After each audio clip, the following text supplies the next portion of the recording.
أعوذ بالله السميع العليم من الشيطان الرجيم. بسم الله الرحمن الرحيم. السلام عليكم ورحمة الله وبركاته. الحمد لله رب العالمين والعاقبة للمتقين ولا عدوان إلا على الظالمين. أشهد أن لا إله إلا الله وحده لا شريك له وأشهد أن محمدا عبده ورسوله. اللهم صل وسلم وبارك على سيدنا محمد وعلى آله وصحبه أجمعين وبعد. قال المصنف رحمه الله تعالى: ونفعنا الله به وبعلومه في الدارين آمين. Telah berkata Imam Al-Allamah Syekh Abdul Qasim Al-Qushairi, semoga Allah Ta'ala merahmatinya dan kita mendapat manfaat serta barakah ilmunya. Menurut Zunnun Al-Misri, yang dimaksudkan hubungan pengawasan adalah mementingkan sesuatu yang telah dipentingkan Allah Ta'ala, mengagungkan sesuatu yang telah diagungkan olehnya, dan mengecilkan sesuatu yang dikecilkan oleh Allah SWT. Menurut Ibrahim An-Nasr Abadhi, raja yang pengharapan akan menggerakkan pada ketaatan, khauf yang takut akan menjauhkan diri dari maksiat, dan muraqabah yang pengawasan akan menghantarkan pada jalan hakikat. Ja'far bin Nasr pernah ditanya tentang pengawasan, yakni makna muraqabah. Dia menjawab, menjaga hati untuk memandang Allah Ta'ala dalam setiap gerakan. Ahmad Jariri mengatakan, urusan kita diklasifikasikan menjadi dua, iaitu konsistensi diri dalam pengawasan terhadap Allah, dan yang kedua, tertanamnya ilmu secara lahiriah. Menurut Abdullah Al-Murta'ish, yang dimaksudkan pengawasan adalah memelihara hati dengan memerhatikan Allah Ta'ala dalam setiap langkah dan perkataan. Ibn Atta' pernah ditanya, apa yang paling utama dari taat? Dia menjawab, mengawasi Allah Ta'ala sepanjang masa. Ibrahim Al-Khawas mengatakan, pemeliharaan akan menyebabkan pengawasan, dan pengawasan akan menyebabkan kemurnian rahsia dan terang-terangan kerana Allah Ta'ala. Menurut Abu Uthman Al-Maghribi, konsistensi dari manusia yang paling utama adalah meneliti ataupun muhasabah, mengawasi, yakni muraqabah, dan mensiasati, yakni menguruskan perbuatannya dengan ilmu. Abu Uthman mengatakan, Abu Hafs mewasiatkan kepadaku, engkau duduk bersama orang lain, jadilah penasihat terhadap hatimu dan dirimu, serta janganlah kamu sampai tertipu oleh perkumpulan mereka. Mereka mengawasi lahirmu, sedang Allah Ta'ala mengawasi batinmu. Abu Sa'id Al-Kharras mengatakan, seseorang dari guruku telah mengatakan kepadaku, tetaplah memelihara dan mengawasi hatimu. Dia mengatakan, suatu hari saya berjalan di daerah padang pasir. Tiba-tiba di belakangku terdengar suara desingan. Suara itu sangat menakutkan. Saya hendak menoleh tetapi saya tahan. Setelah itu saya melihat sesuatu menyentuh punggungku, yakni belakangku. Lantas ia pergi. Sambil saya menjaga hati, lantas saya menoleh. Ternyata saya berhadapan dengan haiwan yang sangat besar. Al-Wasiti berkata, seutama-utama taat adalah menjaga waktu-waktu. Dia tidak meniti-niti hamba di luar batasannya, tidak meniti-niti selain Tuhannya, dan tidak bersahabat selain dengan waktunya. Muslimin dan muslimat sedang penonton yang dirahmati Allah sekalian, masih lagi bercakap tentang membincangkan permasalahan muraqabatullah, yakni memerhatikan Allah Ta'ala dalam setiap tindakan dan gerakan. Itu merasakan kewujudan Allah dan setiap perbuatan kita dan ilmu Allah Ta'ala terhadap perbuatan kita. Allah Ta'ala mengetahui, Allah Ta'ala menyaksikan, Allah SWT berada bersama-sama dengan kita semua. Bagaimana Allah berfirman, wa huwa ma'akum aina ma kuntum. Jadi Allah sentiasa bersama kamu di mana pun kamu berada. Sebagaimana Allah Ta'ala menyebut tentang sifat orang beriman, iaitu mereka-mereka yang sentiasa melihat Allah Ta'ala dalam setiap perbuatan mereka. Sebagaimana Allah berfirman, inna rabbaka labil mirsad. Allah perhatikan apa yang kita buat. Inna Allah bikulli syai'in alim. Allah dengan setiap sesuatu itu maha mengetahui. Maka apa kata Zunnun al-Misri dalam membicarakan makna kefahaman sebenar muraqabah, yakni pemerhatian Allah terhadap kita. Kata Zunnun, maksud hubungan pengawasan adalah 3 perkara. Yang pertama katanya, ithar ma'atharakallahu ta'ala. Mementingkan apa yang Allah pentingkan. Mengutamakan apa yang Allah utamakan. Mengagungkan apa yang Allah agungkan. Itu yang pertama. Yang kedua ialah ta'zim ma'azzamallah. Itu mengagungkan apa yang Allah agungkan. Yang pertama tadi ialah mementingkan apa yang Allah pentingkan, mengutamakan. Yang kedua mengagungkan, membesarkan apa yang Allah besarkan. Yang ketiga ialah mengecilkan apa yang Allah kecilkan. Ada 3 di sini. Pertama, isa ma'atharakallahu ta'ala. Dalam hidup kita ini, keutamaan kita berikan berdasarkan manfaat dan keuntungan yang kita perolehi. Kenapa seorang pergi kerja tinggal anak bini? Atas asas apa? Kerana melihat keuntungan mencari duit. Dia panggil isar. Maka dia pun tinggallah isteri dia, anak dia. Seorang anak tinggalkan ibu ayah dia, pergi duduk asrama. Kenapa isar dia melebihkan ilmu daripada keluarganya? Dan semua orang, dia akan tinggalkan apapun yang ada sekelilingnya kalau dia melihat perkara itu ada keutamaan dalam hidupnya. Maka ini panggil isar. Kita meletakkan prioriti keutamaan. Dan siapa pun yang meletakkan prioriti, bila mana kita faham, kita tak akan marah dia. Seorang isteri tak akan marah suami yang keluar mungkin berbulan-bulan tak balik bagi mencari rezeki. Yang berada di tengah laut, yang mungkin berada di luar negara, yang mungkin berada di tempat-tempat yang bahaya, seperti yang jadi askar dan tentera sebagai contoh. Tetapi kerana keutamaan dan prioriti yang diletakkan, maka dia pun faham, maka dia merelakan, meredakan. Maka ini makna muraqabatullah. Baik, kita lihat dalam perintah-perintah Allah. Bila Rasulullah sallallahu alaihi wasallam menyatakan di antara tanda-tanda kemanisan iman, ayakunallahu wa rasuluhu ahabba ilaihi mimma siwahuma. Menjadikan Allah dan Rasul lebih utama daripada segala-galanya. Baik, di hadapan kita ada perintah. Baik, perintah mana yang kita nak utamakan. Kita nak kerja, kita ada urusan, dan kita nak solat. Maka bila mana kita meletakkan solat sebagai keutamaan, di sini kita muraqabah. Kita travel naik kapal terbang. Kita sampai waktu solat, lalu kita solat. Maka ini namanya isar. Ini namanya muraqabatullah. Kerana kita tahu Allah memerhatikan kita dan Allah menyuruh dan memerintahkan kita buat ibadat-ibadat tersebut.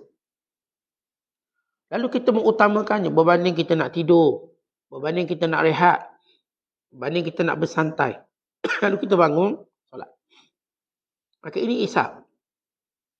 Sama juga kita bila bekerja, kumpul duit, lalu kita keluarkan zakat. Kenapa? Ini isar. Mengutamakan hak Allah. Zakat dulu. Demikian juga bila berlaku kematian. Harta pusaka macam mana nak bahagikan. Bagaimana nak uruskan. Maka kita pun letak bagaimana Allah Ta'ala perintahkan pada kita. Harta yang pertama untuk pengurusan jenazah. Harta yang kedua untuk membayar hutang. Yang ketiga bagi penunaian wasiat. Yang keempat barulah faraid. Turutan ini namanya isar. Mengikut prioriti. kita tak mungkin bagi harta sesama kita waris sebelum dibayar hutang si mati. Kerana wajib didahulukan hutang si mati. Kita tak akan tunaikan wasiat. Melainkan sesudah ditunaikan hutang si mati. Kerana hutang dahulu pada wasiat. Apa yang kita lakukan secara turutan ini namanya isar. Itu memberi keutamaan. Walaupun kita tak ada duit, mak ayah kita mati, tinggal pesaka. Kita naklah duit dia. Tapi bila kita tahu, syariat telah menetapkan cara susunan dia. Kos pengurusan jenazah. Kemudian dia tengok hutang dia ada tak. Kalau hutangnya menenggelamkan seluruh hartanya, maka kita pasrah. Ayah kita tinggal 20,000. Kita pun naklah bagi adik-beradik. Ibu ayah kita hutang 20,000. Lalu kita utamakan hutang tadi. Bukan kita tak nak harta, nak. Dan haram kalau kita bagi juga. Dalam keadaan si mati ada hutang. Boleh selesaikan. Di sini kita maksudkan maksud muraqabah. Dia akan mengutamakan apa yang Allah utamakan. Yang kedua ialah ta'zim ma'azzam Allah. Membesarkan apa yang Allah besarkan. Tadi utama, bila sebut utama ada turutan. Tetapi bila sebut membesarkan apa yang Allah besarkan. Dalam Islam ada benda yang kita kena nampak besar. Ada benda yang kita kena nampak kecil je. Kata urusan-urusan kita kecil. Urusan-urusan agama itu besar. Bila Allah berfirman, "Zalik wa man yu'azzim sya'airallah fa innaha min taqwal qulub." Demikian itu siapa yang membesarkan syiar Allah, itu tanda dia ada takwa. Contoh masjid. Wow. Ini tempat yang perlu kita besarkan. Memuliakannya, membersihkannya, infak padanya, berbanding rumah kita. Dan apa yang kita suka, kita nak suruh rumah kita lebih bersih atau rumah Allah lebih bersih? Ya, kita suka kedua-duanya, rumah bersih. Dan surau masjid yang kita solat juga bersih. Tapi membersihkan rumah Allah itu panggil ta'zim. Kerana kita membesarkan dia. Lepas itu disebut rumah Allah. Kalau kita ada bulan-bulan Islam. Seperti Ramadan. Maka ta'zim Ramadan. Besarkan bulan Ramadan. Bila kita mengagungkan bulan Ramadan, artinya kita memberi masa yang lebih. Komitmen yang lebih. Bukan infak yang lebih. Berbanding bulan lain. Kerana ta'zim bulan Ramadan. Tak mungkin kita samakan bulan Ramadan dengan bulan-bulan lain. Tak akan. Kerana bulan itu ialah bulan yang disebut sebagai bulan yang dibesarkan oleh Allah. Al-Quran. Ada ta'zim. Bila kita baca Quran ada adab-adab. Tak mungkin kita lebih beradab baca buku berbanding baca Quran. Quran ini perlu kita membesarkannya. Cara pegang. Ulama salafus soleh dahulu mereka letak di atas reha. Di tempat yang tinggi mereka tak letak atas lantai. Bahkan mereka mencium sesudah membacanya. Bagaimana dilakukan oleh Mujahid. Anak murid pada Ibn Abbas sudah baca dia mencium. Ada ta'zim. Kita kalau baca buku lain tak cium tak apa. Ada pula orang sudah baca novel, cium novel. Maka itu tidak diperintahkan. Tak ada nilainya untuk kita besarkan. Tapi bila kita sebut tentang Al-Quran, kena ta'zim.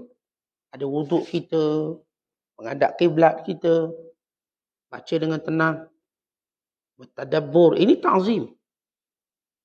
Cara kita simpan Quran kat mana? Cara kita bawa Quran adalah kita kepit kat ketiak. Itu bukan ta'zim. Bila Quran kepit kat ketiak. Cara kita membelek helaian Quran, maka jangan guna helio.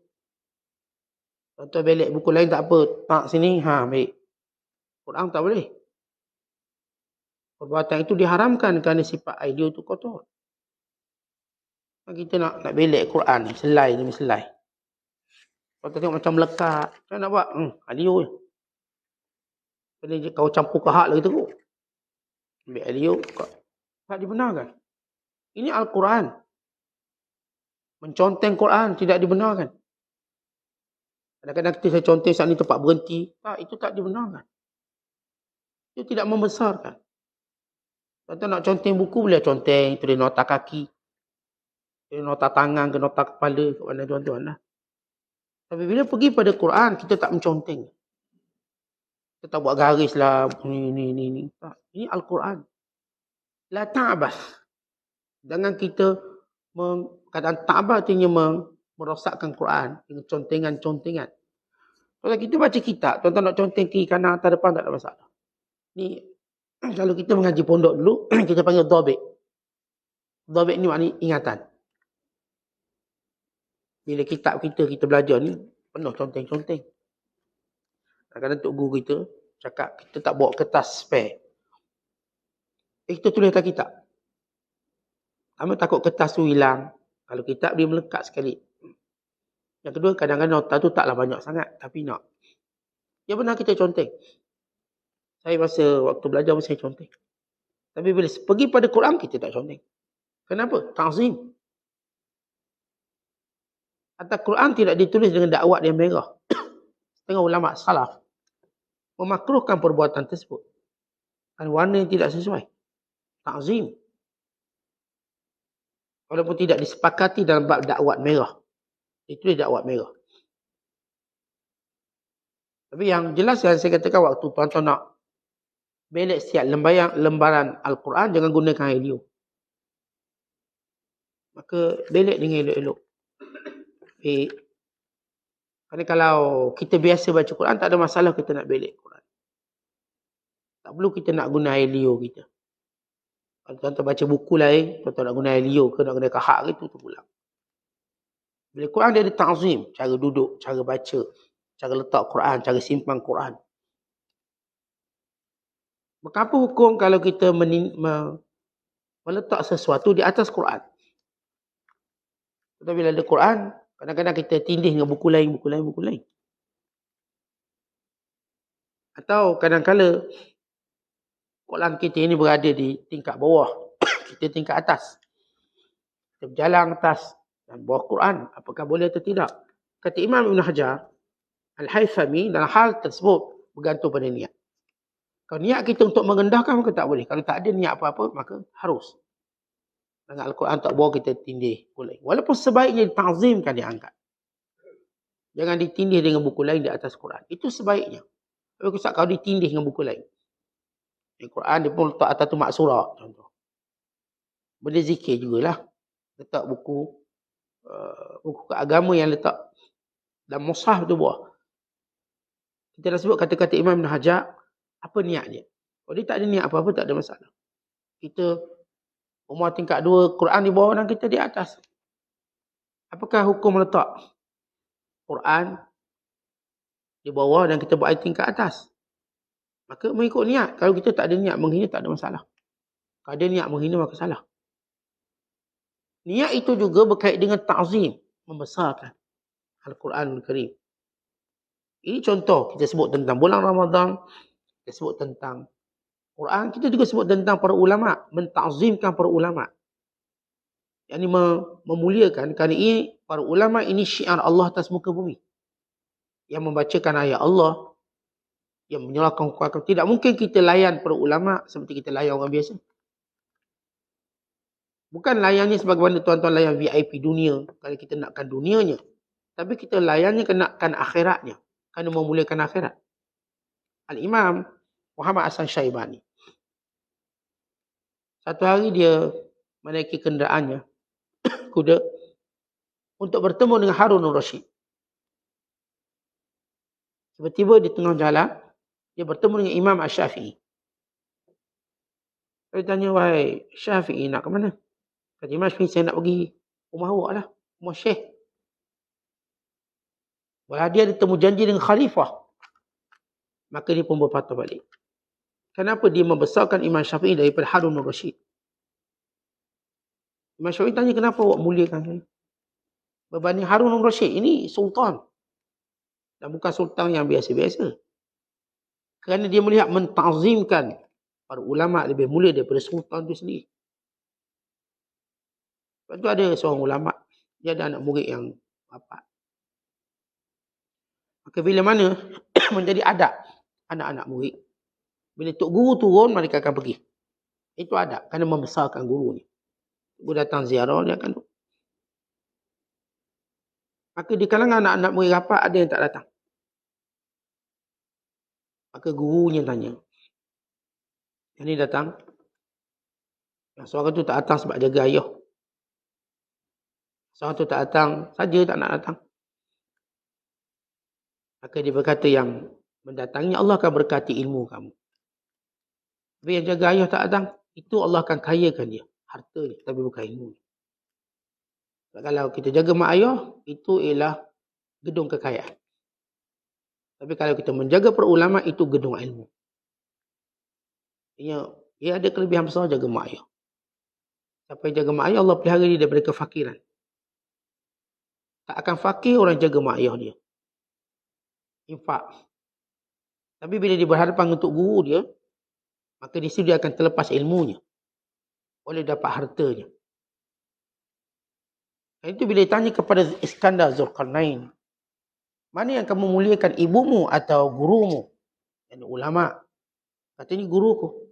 Kenapa? Kan ibuku menjaga duniaku, guruku menjaga akhiratku. Mak ayah saya ni jaga dunia saya. Tuan-tuan pun minta doa mak ayah kan minta buat dunia. Mak doakan saya bisnes okey. Ayah doakan saya beristeri okey. Tuan-tuan akan minta dunia, itu kaitan kita dengan mak ayah. Jaga mak ayah selamat dunia kita. Bila kita jaga para ulama, selamat akhirat kita. Kan dia akan menyatakan hukum. Boleh, tak boleh. Haram ke, halal, sunat dan sebagainya. Setiap kali kita bersamanya, dia akan cerita hukum. Tuan-tuan tak akan buat salah depan dia, melainkan dia ditegur. Mak kita, ayah kita, tuan-tuan tak akan buat benda bahaya, melainkan dia tegur. Mak ayah kita cuma takut kita buat benda bahaya fizikal. Dia bawa kereta laju, dia marah. Jangan bawa laju. Kan ni takut fizikal. Kalau tuan-tuan bawa kereta laju dengan ulama', dia tak marah. Dia suruh baca doa. Mudah-mudahan husnul khatimah terus. Yang dah macam mana dah? Balon. Tak apa. Sama mati syahid kita. Itu beza penyelesaiannya. Melihat akhirat. Jaga akhirat. Yang ni jaga dunia. Yang ni meniaga, mak ayah cukup bimbang rugi. Ulama' dibimbang, awak jangan buat benda haram. Jangan perniagaan awak ni hantar ke neraka. Awak meniaga tipu sana, tipu sini. Rasuah sana, rasuah ni. Ini bawa ke neraka. Walaupun awak kaya, tak guna. Mak ayah pula dia cuma fikir, untung tak untung. Dia tak tahu hukum. Untung alhamdulillah. Boleh tumpang sekaki pergi umrah, pergi haji. Itu lain dari sudut perwatakan. Allahumma illa. Mereka mak ayah menggabungkan keduanya. Mak ayah ni tahu hukum hakam. Dan mak ayah ni ialah ibu nak ayah. Itu jadikan dia sempurna. Kalau kita beribu ayahkan orang yang alim, maka itu kesempurnaan dunia dan akhirat. Kerana mak ini bukan sekadar jaga dunia, dia jaga akhirat. Ayah ni bukan sekadar jaga dunia, dia jaga akhirat. Kerana kita peroleh orang yang mencukupi dua-dua keperluan dunia dan akhirat. Baik, ini panggil ta'zim. Membesarkan para ulama ini ta'zim kepada hurumatillah, kemuliaan yang Allah tetapkan. Sebab Allah yang mengangkat darjat para ulama, bukan orang, bukan kerajaan. Allah yarfa'illahu alladhina amanu minkum walladhina utul ilma darajat. Allah mengangkat darjat orang beriman bersama kamu, dan orang yang mempunyai ilmu mengatasi orang beriman dengan darjat yang besar. Maka ini ta'zim. Dia sebut tentang ta'zim bulan, ta'zim Al-Quran, ta'zim para ulama, dan termasuk ta'zim membesarkan majlis ilmu. Ta'zim. Tuan-tuan hadir majlis lain dengan tuan-tuan hadir majlis ilmu, ia berbeza. Jadi kita membesarkannya. Itu kita hadir dengan sukun, dengan tenang, berusaha untuk memahami setiap patah perkataan, berniat untuk beramal dengan setiap yang kita dengar, berniat untuk menyampaikan. Kerana majlis ini dihadiri oleh malaikat. Tuan-tuan pergi tempat majlis-majlis lain, maka tengok kalau majlis kahwin, tuan-tuan segerakan. Jangan duduk lama-lama majlis kahwin. Segerakan. Kerana banyak asbab. Sebab laranya. Sebab hal lain yang mungkin tuan-tuan lebih tahu tentang majlis kahwin. Dan demikian sebab-sebab kerana keperluan kursi untuk orang lain duduk. Bukan kita seorang je nak duduk. Di majlis ilmu ni, kenapa pula lari awal nak bagi peluang orang lain duduk? Itu tak ada. So, kalau majlis kahwin, tuan-tuan bangun. Ramai nampak datang, nak suruh dia duduk. Itu berlaku. Madis ni pun tak ada orang bangun sebab nak beri laluan orang yang duduk. Dia pun bangun. Apa nak balik Ustaz? Dah ramai orang ni tak muat balik. Kerana sifat madis ni mulai. Kita berterak. Kerana malaikat bersama-sama. Sifat majlis-majlis dunia, tuan jangan berterak. Tuan pergi kedai makan yang viral beratur 2 kilometer. Meja tak ada, buat meja dari rumah. Buat meja, kursi dari rumah. Buat apa nak duduk? Dia ada satu kedai tu. Dia punya yang share saham dia cerita. Nak pergi kedai ni Ustaz, kena buat meja sendiri. Kita pun belum pernah dengar orang pergi ke makan, kedai makan, bawa meja makan sendiri. Bawa. Sebab apa tak ada tempat duduk. Dan mungkin ni jadi benda biasa satu hari nanti. Tak mustahil. Kedai-kedai ramai orang. Oh sedap, ramai. Kita pun buat meja sendiri. Buat kursi sendiri. Buat pinggang sendiri, nak cepat. Buat semua sendiri. Makanan je kat sana. Setelah makan, buat balik meja. Lagi ramai-ramai, bawa lori tu pun senang meja banyak. Tetapi bila kita pergi pada majlis dunia macam ni, maka tak perlu kita tunggu lama. Tengok berata panjang, tak payah pergi hari lain. Pergi hari lain, tak perlu kita nak bersesak-sesak. Kerana tak ada kemuliaannya. Allah Ma'ilah ada tempat duduk, kita duduklah. Tuan sampai buat meja sendiri. Itu agak over sikit lah. Sungguh sangat. Kerana itu bukan majlis untuk kita besarkan dan beri keutamaan. Rezeki ada lah. Senang COD je hantar kat rumah. Senang. Baru betul pakai meja kat rumah terus. Kalau majlis-majlis ilmu, kita akan berterak. Ramai pun ramai, tak apa. Kerana ini majlis barakah. Tuan-tuan pergi Mekah, biar berterak kat Mekah. Kita tawaf, ramai, sa'i ramai. Kan itu majlis yang berkat. Tak apa. Kalau Ustaz tengok ramai, Ustaz tak jadilah, Ustaz saya balik semula Malaysia lain kali datang. Kita tak akan buat macam tu. Tuan-tuan pergi haji, memang haji itu untuk diramaikan. Bukan haji ni untuk dikurangkan, diramaikan. Berterak dalam ibadat berbeza, berterak dalam hal-hal dunia dan hal-hal maksiat. Kerana hati kita dengan Allah secara bulat. Walaupun kita tawar, berlanggar, bertepuk, bau dan sebagainya, tapi hati kita dengan Allah. Tak ada kita fikir perempuan tu, lelaki tu, orang tu tak. Tawar, dengan doa, dengan zikir. Sampailah kita tamat, kemudian kita sa'i. Walaupun beribu raban manusia. Itu hal mereka, kita dengan Allah. Lalu kita pun berzikir, kita berdoa, kita bermunajat. Sehingga tamat sa'ir kita. Di Padang Arafah, jutaan manusia. Kita tak beli pun berapa juta pun. Kita dengan Allah. Dan kita berdoa kepada Allah. Bermunajat kepada Allah. Memohon keampunan, memohon rahmat. Hari itu kita rasa macam kita bersendirian dengan Allah. Tak ada orang lain. Walau keliling kita ramai orang. Kita seperti dihijab melihat makhluk. Dia sibuk kita dengan Tuhan. Sibuk. Doa, selesai doa. Kita tak pandang dia, dia tak pandang kita. Maka tempat seumpama itu tak ada masalah. Maka ini untuk kita faham makna ta'zim, membesarkan.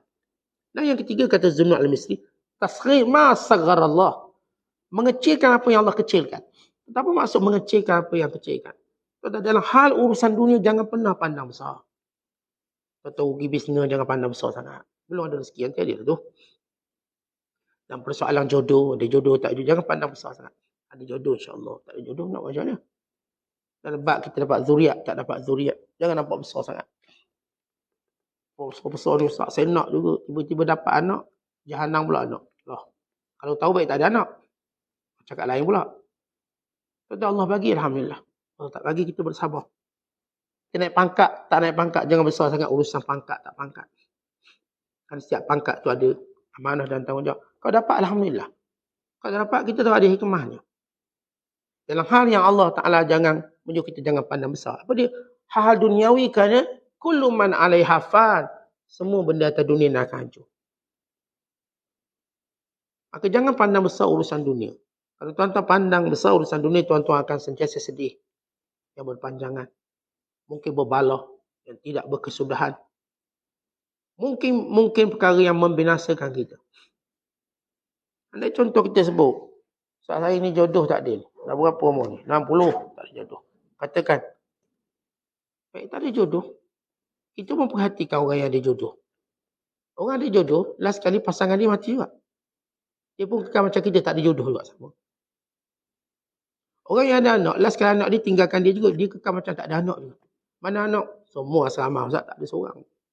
Tak balik. Mana anak-anak? Semua kerja jauh-jauh Ustaz. Seorang kerja kat Korea, seorang kat Jepun. Seorang kerja dekat negara sana, negara sini. Bila balik anak? Tahu Ustaz raya mana balik kita pun tak tahu lah. Raya puasa ni tak boleh balik. Raya haji tak boleh balik. Tak tahu raya apa boleh balik. Barangkali mati boleh balik. Ada seorang tu mati pun tak balik. Jadi saya bersembang dengan seorang jemaah umrah saya. Sembang. Dia kata, Ustaz, saya kecil hati dengan anak saya.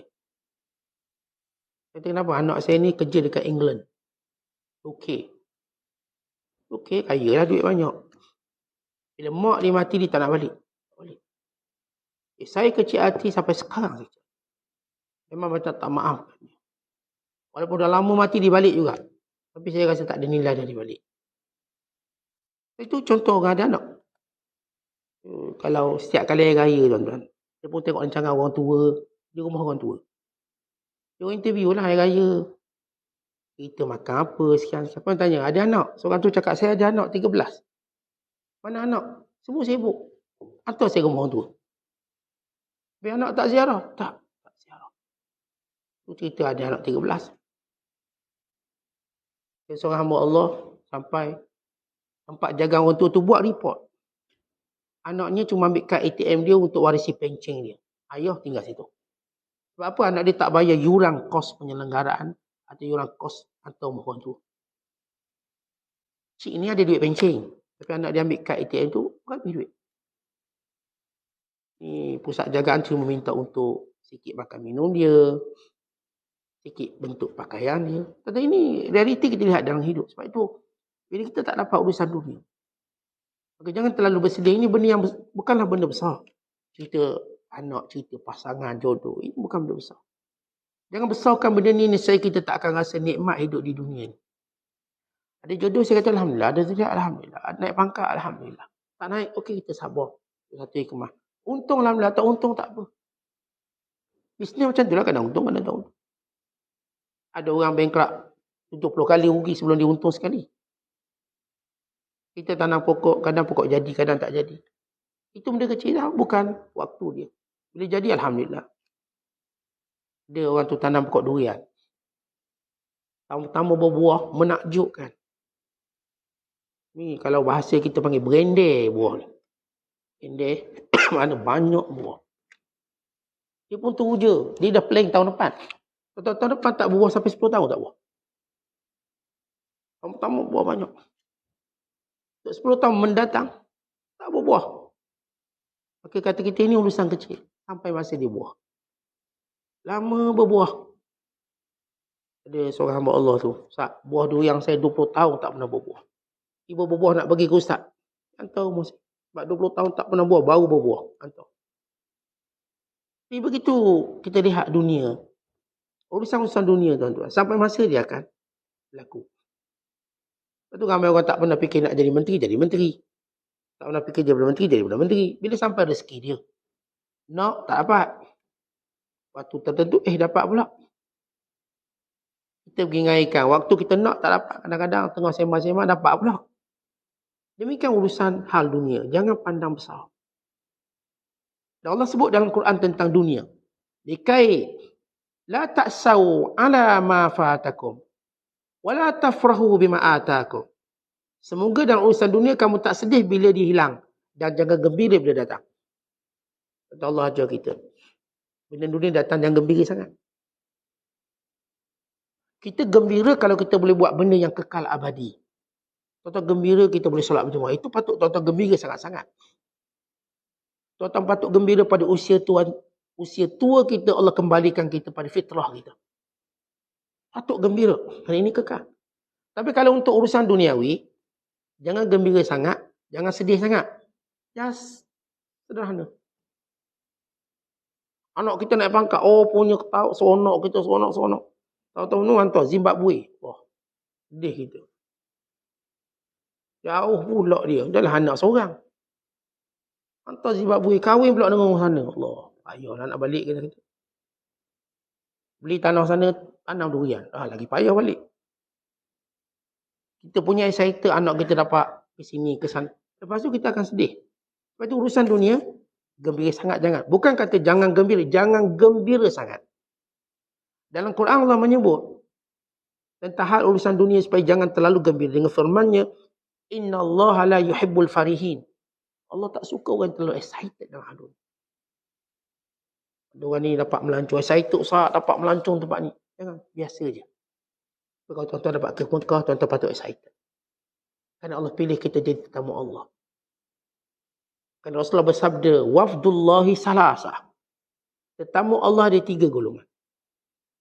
Yang pertama, al-mujahid fi sabilillah. Orang yang berperang pada jalan Allah, itu tetamu Allah. Sampai masa dia dapat hidangan syurga. Dia berperang pada jalan Allah untuk dia menjadi tetamu Allah yang abadi. Yang kedua ialah al-hajj, orang yang tunaikan haji. Yang ketiga ialah al-mu'tamir, orang yang menunaikan umrah. Ini 3 ni tetamu Allah. Tuan-tuan patut excited. Sebab tuan-tuan bernama tetamu Allah. Lepas tu tuan-tuan kita bila ke Mekah, lalu kita jagalah adab. Kerana kita tetamu Allah. Tuan-tuan masuk istana, tuan-tuan pun jagalah adab kat istana. Jangan sampai dihalau keluar dari istana. Ini Mekah ini istana Allah atas muka bumi. Tempat orang melakukan ketaatan. Jadi kalau tuan-tuan ke Mekah, tuan-tuan beradab. Kalau tuan-tuan beradab, tuan-tuan dipanggil lagi. Kalau kita tak beradab, jangan harap dipanggil lagi. Secara analogi mudah, tuan-tuan terima tetamu yang baik, tuan-tuan nak suruh datang lagi. Tuan-tuan terima tetamu yang tak berapa baik, tuan-tuan tak akan panggil dia lagi. Jadi yang urusan dunia, lihat urusan dunia cuma kecil. Jangan anggap besar. Kalau kita anggap besar, kita yang akan kecewa dengan diri kita. Kadang-kadang kita hal-hal duniawi yang saya kata macam-macam. Anak kita tak masuk universiti. Kita pun sedih bukan main. Allah, kenapalah. Takdir saya teruk sangat. Anak saya bodoh sangat. Universiti pun tak boleh masuk. Orang lain semua boleh masuk universiti. Anak kita habis di bahannya E belaka. Orang lain ambil A, dia ambil E. Tengok ni keturunan mana ni. Kita ni. Jangan. Kalau dia tak dapat satu benda dalam keuntungan duniawi, dia akan dapat yang lain. Dan benda duniawi ni bercabang-cabang keuntungan dia. Rezeki, Allah jadikan rezeki. Kalau kita sebut keuntungan duniawi, maksudnya rezeki. Rezeki ni Allah jadinya cabang-cabang. Allah tak jadi satu tempat ada rezeki. Tak ada. Hanya orang masuk universiti ada rezeki. Yang tak masuk universiti jangan harap. Bukan begitu. Itu bukan sunnatullah. Sunnatullah menjadikan setiap tempat ada rezeki. Kerana itu Allah berfirman, famshu fi manakibiha wa kulu min rizqih. Bergeraklah di setiap pelusuk bumi ini. Kan di situ ada rezeki Allah. Makanlah rezekinya. Tuan-tuan tengok, tuan-tuan ada kawan-kawan satu sekolah dulu. Cuba cek kawan-kawan kita kerja apa. Rezeki dia macam mana? Cuba cek. Yang cerdik, yang bodoh pada penilaian peperiksaan. Ada penilaian peperiksaan kita nampak ni cerdik bodoh. Kita tak katalah dia bodoh secara hakikat. Secara penilaian periksa. Secara penilaian kelas. Lalu kita katalah cerdik bodoh dengan percakapan umum. Kalau hal hakikat bodoh cerdik ini subjektif. Tapi yang pasti, yang bodoh itu yang lupakan akhirat. Itu pasti bodoh. Sebab dia lupa keuntungan yang sebenarnya. Baik, kita lihat kawan-kawan kita yang saya katakan satu sekolah, even satu universiti. Kita tengok dia kerja apa. Kita tengok yang ni dapat rezeki macam ni, ni dapat rezeki macam ni. Ni dapat rezeki macam ni.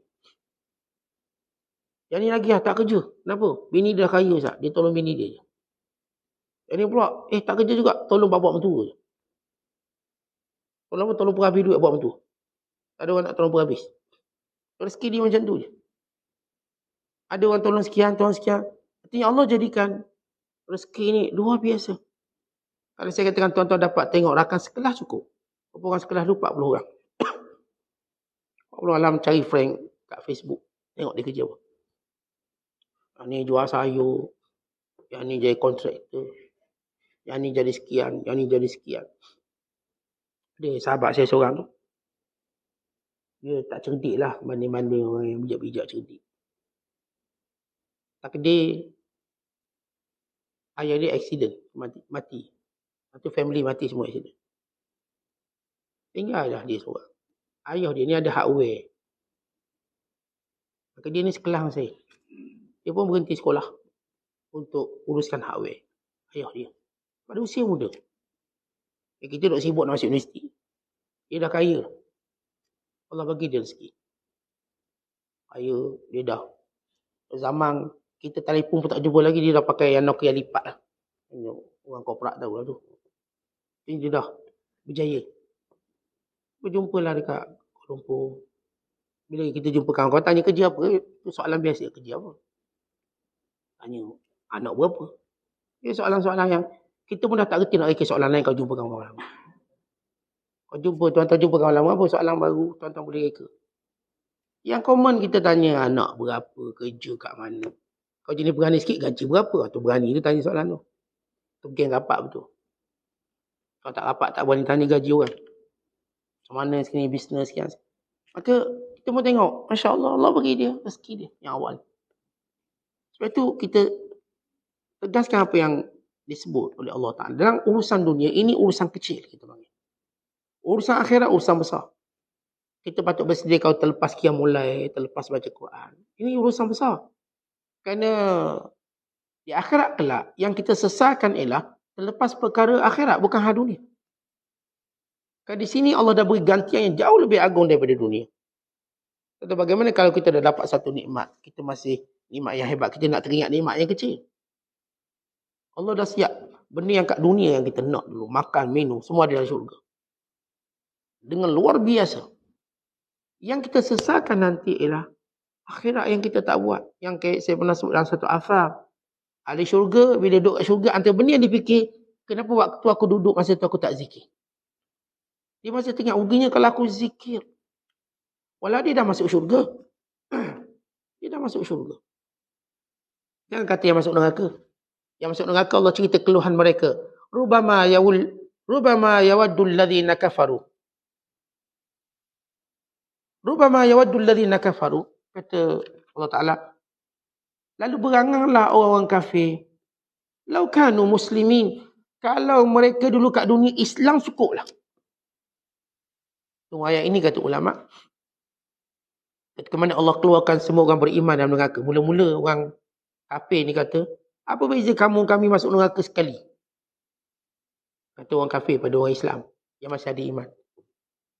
Kemudian datang perintah Allah. Allah berfirman, akhriju man kana fi qalbihi mithqala habbatin minal iman. Keluarkan dari neraka sesiapa pun yang ada iman walau sebesar zarah. Maka waktu itu orang kafir melihat orang beriman semua keluar. Tinggal mereka. Lalu mereka pun mengeluh. Rubama yawaddul ladzina kafaru law kanu muslimin. Aduhai ruginya kalau dahulu di dunia aku Islam. Dah selamat aku. Lihat bagaimana keluhan. Orang yang kita pernah tafsirkan dalam surah At-Taghabun. Yang setiap orang rasa apa yang rugi kat dunia dulu. Apa dia? Hak akhirat. Hak dunia ni kalau tuan-tuan terlepas kita tak rugi. Kan di depan tu ada lain lagi, ada lain lagi. Tuan-tuan tak berjodoh yang ni, tuan-tuan berjodoh yang ni. Tuan-tuan tak untung sini, tuan-tuan untung sana. Tuan-tuan tak dapat bahagian ni, dapat bahagian ni. Tapi dunia ni Allah tetap gantikan dia. Mana disebut oleh Umar bin Abdul Aziz. Siapa yang mendapat nikmat yang banyak. Kemudian hilang satu nikmatnya. Lalu dia pun isi kehilangan nikmat dengan sabar. Nasihat Allah ganti lebih baik. Awadahullahu khairan minha. Semua nikmat dunia tuan-tuan, kalau kita kata inna lillah wa inna ilaihi raji'un, Allahumma ajurni fi musibati wa akhluf li khairan minha. Kita ni kepunyaan Allah, pada Allah kita kembali, ya Allah, pahala pada musibah dunia ini, gantikan aku lebih baik. Nescaya Allah ganti lebih baik. Tu kawan saya, bila kereta dia accident, dia senyum. Dia dah teruk ni, total loss. Dia pun sebut inna lillah wa Allah ma'ajurni fi musibah. Dia senyum. Rupanya keluar BMW baru pula. Tidak tak ada alasan. Marah di bini bila kereta baru. Bila accident, bini pun tak marah. Ada orang Menteri Kewangan ni, isteri dia yang main-main. Nak beli kereta kena tanya. Nak beli motor kena tanya. Nak makan kat luar pun kena tanya. Dia nak gunting rambut kena tanya bini. Boleh tak saya gunting dia? Tak boleh. Tak boleh. Ada orang macam tu. Jadi bila ada accident, Alhamdulillah lepas. Dapat kelulusan segera, urgent. Beli kereta. Jadi setiap musibah kalau kita melihat positif dunia, ada yang baik, ada yang baik. Orang ambil tanah kita ni, orang ada kuasa ambil tanah kita. Kata jangan terlalu bersedih sangat. Allah pasti ganti lebih baik. Dan tidak hilang nikmat dunia. Lalu kita bersabar, melainkan gantian datang lebih baik. Tapi jangan kita tak rasa apa-apa bila hilang nikmat akhirat. Kerana Allah akan cabut semua akhirat yang lain daripada kita. Tuan-tuan tak pergi solat Jumaat, tuan-tuan rasa biasa je. Jangan. Kelak tuan-tuan tak dijemput terus. Kita kena ingat, kita buat ibadat ni kerana Allah jemput. Allah ilham. Waktu tuan-tuan tak rasa bersalah pun, tak berada di tempat-tempat yang Allah perintahkan. Kelak Allah haramkan kita terus datang. Baru tak. Ada kita tengok orang yang dulu wajib ke masjid, dia terus tak nak pergi. Dia kita cakap apa tak nak pergi dah dia. Dia lupa Allah dah tarik kemanisan itu. Akhir mati dia dengan lalai dan cuai. Lepas tu kita tuan-tuan kalau terlepas hal akhirat, sedihlah kita. Pagi tadi saya biasa baca Quran, tak baca. Sedihlah. Saya patut tak amat baca solat duha ataupun solat duha. Macam mana boleh terlepas solat duha ni? Kita pun sedih terlepas solat duha. Sibuk sangat nak pergi Sarapang Baira. Lepas duha. Sarapang Baira 150 km. Aku dah subuh bertolak, duha tak solat. Atas balik, zuhur lah. Allah teringat. Nak makan benda yang jadi tahi itu, tinggal duha. Kita menyesal, lain kali tak pergi. Atau lain kali duha lu, nak gimana duha lu. Takut terlepas ni. Tapi ini orang-orang yang Allah berikan rasa rugi dia bila hilang akhirat. Kerana Allah terus nak beri pada dia. Begitu maksud kecilkan apa yang Allah kecilkan. Kata Ibrahim An-Nasr, Nasrul Abazi, orang beriman dari 3 sifat. Pertama, roja, mengharap. Dengan sebab itu dia akan buat taat. Harap pahala, harap penerimaan Allah. Kemudian dia ada khauf, dia takut. Takut neraka, takut azab. Maka ditinggalkan maksiat. Kemudian dia ada muraqabah. Muraqabah itu yang akan menjadikan dia sampai pada hakikat. Pada tahap tertinggi. Kata Ja'far bin Nasir, bukan Ja'far bin Nasir. Ataupun nama penuh Ja'far bin Muhammad An-Nasir. Ulama yang meninggal tahun 348 Hijriah. Dan dia di antara ulama yang paling, antara banyak buat haji. Dia menunaikan haji sebanyak 60 kali. Ini Ja'far bin Muhammad bin Nasir. Selama 60 kali dia pergi haji. Dia punya banyak haji dia. Kata dia, menjaga hati untuk memandang Allah dan setiap gerakan. Itu maksud muraqabah. Setiap nak bergerak, setiap nak buat apa, Allah perhati, Allah tahu. Kata Ahmad Jariri, urusan kita ada 2 jenis. Yang pertama ialah kita mesti sentiasa istiqamah dalam pengawasan Allah. Yang kedua ialah melaksanakannya dengan ilmu yang zahir kita. Baik. Secara sembahyang itu ilmu zahir kita, sembahyang. Secara hakikat ialah pengawasan Allah. Allah sedang perhati kita solat. Secara ilmu zahir kita puasa. Kita tahu puasa maksudnya tahan makan minum. Secara ilmu yang bersifat muraqabah, Allah perhati pada puasa kita. Ni kalau puasa jangan buat lara tu lara ni. Awak puasa. Jangan duduk bergaduh, awak puasa. Jangan duduk fikir hal makanan sangat, awak ni puasa. Puasa ni untuk menahan nafsu. Jangan pagi-pagi dah berangan nak makan kari pak lah. Belum buka hari ni. Dia dah teringat makanan. Jangan. Buangkan keinginan tadi. Contoh sebab itu para ulama bila mereka ajar kita puasa. Kita puasa orang awam. Baru puasa 2 jam dah tengok nasi goreng macam sedap. Nanti buka lah nasi goreng ni. Kita. Baru puasa 3 jam dah teringat pula bulan Igam. Saya bulan Igam. Tapi mereka yang berpuasa bukan sekadar mereka tahan daripada makan minum. Mereka tahan daripada mengingati makan minum. Itu yang agak sukar bagi kita. Sebab kita tak biasa buat. Menahan daripada berfikir makan minum. Jadi kalau buka puasa apa pun tak apalah. Ni pagi dah mesyuarat dengan bini. Nak buka puasa apa? Mesyuarat lah. Awak ni baru puasa 10 minit. Mesyuarat. Mana nak tahu ni? Nak. Kita punya juadah buka puasa. Kita tak kata batal puasa. Kita bercakap tentang nilai puasa. Kerana puasa bukan sekadar tahan makan minum. Tahan daripada mengingati makan minum. Itu bila kita teringat makan minum. Tu pukul 10 lapar dah. Sebab teringat. Makan lontong lah. Akhirnya pukul 10 makan. Kenapa teringat? Dia pun dia teringat. Masa kuliah subuh dah teringat dah dia. Sebab kita terlalu ingat. Kita tak kata berdosa dia buka. Itu tu pulang jadi lah nak buka. Itu puasa sunat dia. Cuma secara didikan. Yang membantu kita puasa. Bila kita tak ingat makanan. Yang macam ni yang boleh puasa 2 hari pun boleh. Sebab dia tak ingat makanan.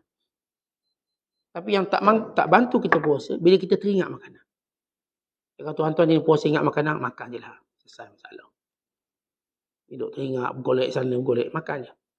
Bila dah tak teringat boleh puasa balik. Kemudian kata Al-Murta'ish atau Abdullah Murta'ish. Yang dimaksudkan pengawasan, yang dimaksud muraqabah. Memelihara hati dengan perhatikan Allah dan setiap langkah dan perkataan. Ibn Atta' ditanya, ibadat paling utama ialah sentiasa memerhatikan Allah Ta'ala. Kata Ibn Khawas, maksud muraqabatullah ialah pemeliharaan akan menyebabkan pengawasan, sedangkan pengawasan menyebabkan kemunian rahsia dan terang-terangan kerana Allah. Contoh bila seorang itu sentiasa muraqabatullah, maka Allah berikan padanya rahsia. Kita selalu sebut rahsia antara dia dengan Allah. Antara rahsia yang kita tak boleh kongsi dengan orang. Bila kita cerita tentang kelazatan dan kemanisan ibadat. Tuan-tuan bila tuan-tuan buat ibadat rasa manis, tuan-tuan tak boleh kongsi dengan orang. Tak nak cerita. Sebab dia kena rasa dulu. Bagaimana kata Imam Al-Ghazali, orang yang tak ada dzuk ni macam ni. Orang ni dia mati pucuk. Ni Imam Ghazali punya ibarat. Mati pucuk. Bagi lelaki lah. Lalu ditanya, apakah dia kelazatan jimat? Kepada orang yang baru kahwin. Ni cerita pun tak guna, dia tak faham. Sebab dia pun mati pucuk. Tak faham. Ni secara makna contoh. Contoh kita, misalnya, bila kita buat ibadat, kita rasa kelazatan. Kita nak cerita ke orang pun payah. Sebab benda tu benda rasa, bukan benda yang secara teori, bukan. Tanya orang-orang yang dah rasa kelazatan qiyamul lail, kelazatan menuntut ilmu, sehingga ada seorang wanita berkata, aku lebih suka suamiku berkahwin lain daripada dia mengadap buku. Kalau bila dia mengadap buku, cemburu masa dia dengan aku jadi tak ada. Kalau dia poligami, dia ada masa dia kena bagi. Bila dia pegang bukunya, dia hilang dunia dia. Dia tengok. Sehingga para isteri cemburu pada suami yang namanya ulama ini, kerana mereka sentiasa bersama buku. Tu baca. Macam tak layang ada. Contoh baca kisah Imam Muslim. Dia sekali baca sampai subuh.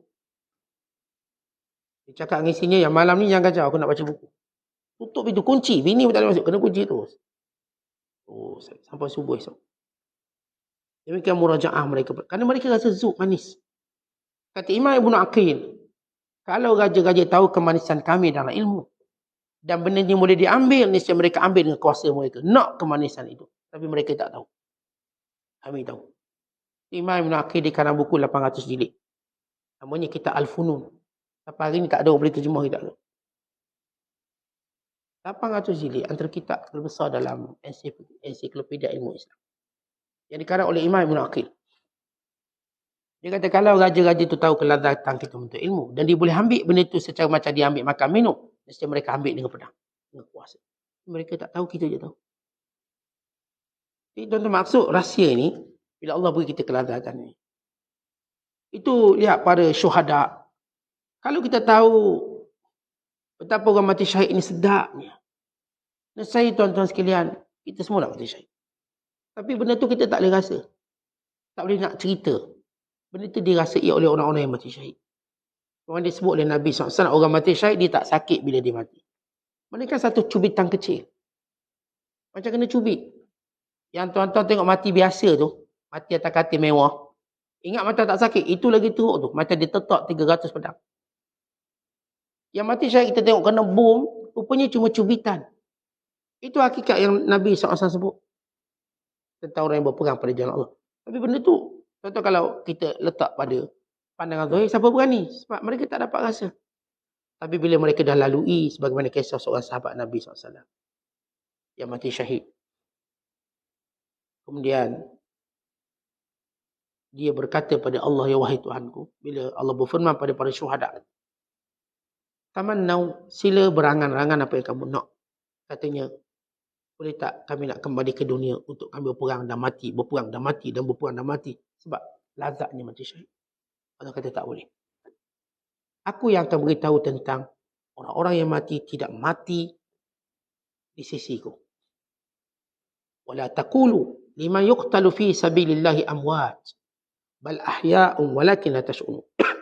Jangan kamu ingat orang yang mati, yang gugur pada jalan Allah itu mati. Mereka tak mati, mereka hidup di sisi Allah SWT. Ini cerita tentang rahsia. Yang saya katakan kita tak boleh kongsi secara zahir ni. Kita kena suruh dia buat baru dia tahu. Kata Abu Usman Al-Maghribi, orang beriman dia perlu melalui proses. Yang pertama dipanggil muhasabah. Sentiasa muhasabah diri. Bila muhasabah maka datang muraqabah. Dan bila datang muraqabah, dia mensiasati. Ni Arab dimelayukan. Dalam bahasa disebut siasatu amalihi bi'ilmi. Siasati ni maksudnya ialah dia menguruskan setiap amalan dia dengan ilmu. Contoh saya nak semayang, saya nak puasa. Kalau saya tak ada ilmu, saya tak boleh buat dengan betul. Jadi bila kita nak muhasabah, nak muraqabah, kemudian beramal. Beramal ini asasnya ilmu. Tuan-tuan tak ada ilmu, tuan-tuan tak akan sampai kepada makna muhasabah sebenar, muraqabah sebenar. Kata Abu Usman, Abu Hafaz mewasiatkan kepadaku, bila kau duduk dengan orang ramai, hendaklah hatimu bersama Allah. Jangan terpedaya ramai orang. Maksudnya, kita duduk depan orang, kita pun duduk bayang waktu tengok kita, oh handsome kita. Oh pandainya dia bercakap, oh pandainya dia ceramah. Baiknya akhlak dia, oh pemurahnya dia. Kata Abu Hafs, kamu kalau bersama dengan orang, jangan terpedaya pandangan orang pada kamu. Lihat kamu dengan Allah. Kalau kita semayang, orang pun tengoklah kita semayang. Kadang-kadang hati kita tertib, oh orang semua tengok aku semayang, bagus. Tu kata, ya Allah, aku tahu solat aku tak ada nilai yang baik di sisimu. Betul kita, bila kita sedekah, orang pun tengok kita sedekah. Kita mungkin kalau kita layan hati kita, oh pemurahnya dia, duit biru-biru belaka. Bila kita sendiri menilai, ya Allah, aku malu bagi rezeki yang sedikit yang kau berikan pada aku untuk sedekah. Engkau beri nikmat kepada aku banyak, aku bagi sikit, ya Allah, kedekutnya aku. Ketika orang puji dia pemurah, kerana duit biru dia tu, RM50. Tapi dilihat dia kedekut dengan nikmat yang banyak Allah bagi, ya Allah, aku cuma mampu bagi 50. Kedekutnya aku. Aku boleh respon pun RM1,500, ya Allah. Orang puji dah dia bagi RM50 sebab geng itu semua bagi RM1. Tapi kita muhasabah diri kita. Ulur 100 pun, ya Allah, sikitnya aku bagi. Sedangkan aku bagi nikmat aku RM100,000, aku cuma bagi 100. Sedangkan aku boleh beli pasu bunga harga RM3-4,000. Aku boleh pergi melancong kat Korea RM10,000 aja. Atau kita pun rasa naif kita di hadapan kebajikan kita buat. Orang lain duk puji, tapi kita tak. Bila kita solat, orang nampak, lamanya solat. Kita, ya Allah, aku hanya gunakan sedikit masa untuk ibadat. Walau masa yang banyak aku larang. Aku tidur banyak. Aku sekian-sekian. Demikian kita perhati diri kita. Ini disebut oleh Abu Hafs. Jangan terpedaya. Kamu duduk depan orang lain, kamu dipuji. Kamu tak ada apa-apa. Tengok kamu dengan Allah. Tetapi bila kita kata, oh tengok orang puji ilmu saya. Allah, ilmu kamu sikit je. Yang kamu lupa lagi banyak. Kamu cuma tahu sikit daripada ilmu yang Allah berikan. Lalu kita pun rasa kerdil. Tak adalah kita pandai sangat pun. Sikit ilmu Allah bagi. Begitu muhasabah diri. Abu Sa'id Al-Kharas menyatakan, salah seorang gurunya berkata, tetaplah dalam pengawasan Allah. Aku satu hari sedang aku berjalan di padang pasir. Hatiku sibuk dengan Allah. Fikir, ya Allah, diri aku, kecuaian aku. Tiba-tiba aku terdengar hal khas, bunyi bising kat belakang. Tapi aku tak peduli kerana aku dengar Allah. Lalu benda bising datang cuik belakang aku. Kejut juga kena cuik. Tapi tak layan. Terus berzikir. Dan tiba-tiba aku dapati ia adalah satu binatang besar. Mungkin singa, mungkin apa. Tapi aku tetap dengan pengawasan aku. Macam kita lah tuan-tuan tengah bangun qiyamul-lail. Zikir. Tiba dengar orang ketuk pintu. Aku masuk selimut balik, takut. Aku belum cerita solat kat masjid-masjid yang jarang orang pergi. Orang solat, orang main telinga kita. Belakang. Ada setengah orang kena usik macam tu lah. Tuan-tuan lawan tak? Maksudnya, kakak kita yang peduli. Dia nak main telinga ke apa? Kenapa? Muraqabatullah. Allah yang jaga kita. Allah sedang memerhatikan kita. Kata Wasiti, seutama-utama taat menjaga waktu-waktu. Dia tidak meniti-niti hamba di luar batasannya, tidak meniti-niti selain Tuhannya, tidak bersahabat selain dengan waktunya. Katanya ialah, sebaik-baik amalan ni 3. Pertama, la yutani'ul abd ghair haddihi. Saya nak terjemah lebih, saya rasa lebih faham insya-Allah. Seorang hamba yang sebenar ialah dia tidak melihat apa yang di luar batasan dia. Ini diterjemah, dia tidak meniti-niti hamba di luar batasan. Maksudnya la yutali' dalam bahasa Arab. Saya ambil naskah bahasa Arab. La yutali'ul abdu ghair haddi. Dia tidak melihat di luar batasannya. Contoh kita tidak melihat rezeki esok. Kita melihat rezeki hari ini. Esok kita tak tahu. Seorang hamba, dia cuma melihat apa yang dia tahu hari ini. Yang dia tak tahu, jangan cerita. Ni kebanyakan kebimbangan kita lahir kerana kita menceroboh waktu kita. Saat saya duduk fikir pencen nanti macam mana. Macam mana? Yelah macam mana? Awak umur apa? 25. Pencen umur apa? 60. Jauhnya awak fikir. Awak fikir mana kau maut tepi awak tu. Kita kan kadang-kadang fikir jauh sangat. Orang-orang yang berada dalam pengawasan Allah, dia tak fikir jauh. Kerana berfikir jauh menjadikan seorang itu wasangka buruk pada Allah. Kita ni tak ada pendapatan tetap, pencen pun tak ada. EPF pun tak ada, KWSP tak ada. Macam mana saya waktu tua?